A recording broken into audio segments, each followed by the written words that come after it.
You can blame it all on Morris Reese of Thousand Oaks, California.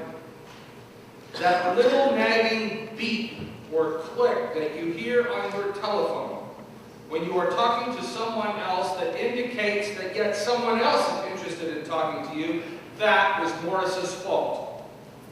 According to patent application 08/493-563, filed on June the 22nd, 1995, Morris Reese invented call waiting. So blame Morris. My hunch is that Morris either had a great love life with women calling him at all times, or he was so desperately lonely to hear from someone other than his mother, in whose basement he must surely have been living.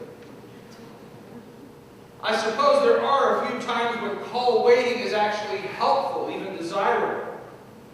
My experience has been that it is an annoyance, an irritation, an exasperating pain in the neck. My cell phone even has call waiting, but that phone is so technologically challenging that I can't figure out how to answer one call without hanging up on the other. Now, this is the last in an unintentional series of sermons on the subject of calling. Go back a few weeks and we heard the story of Jesus calling in his baptism and the confirmation of his calling in the synagogue of Nazareth, and now two classic stories of calling. The calling of Isaiah and the calling of the first disciples. All of these stories get at the heart of the matter, that being that God chooses and calls us to be a part of what God is doing in the world. God invites us into partnership with God in establishing a new creation. God summons us and equips us for the work of God's realm. You see, we have a call waiting.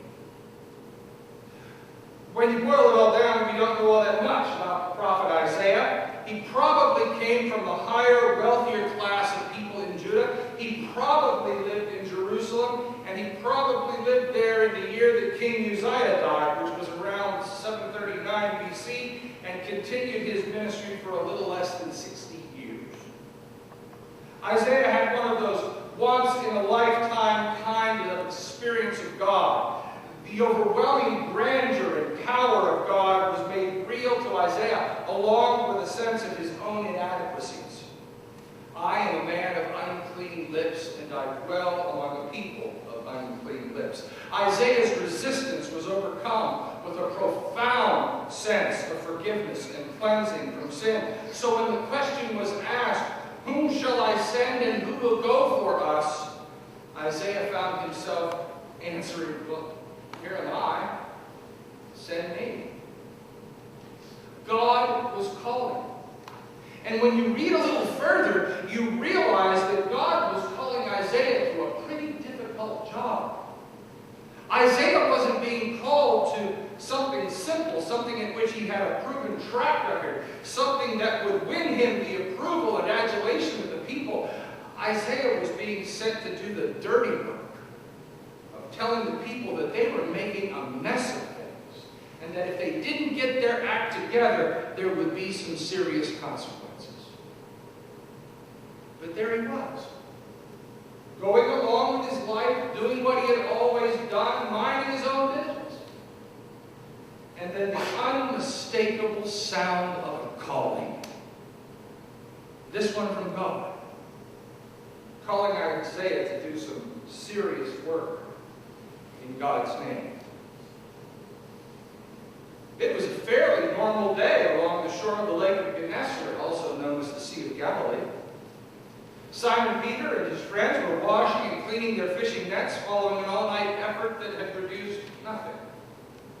Jesus was teaching the crowd from one of their boats, and when he had finished, he turned to the fishermen and said, let's do a little fishing.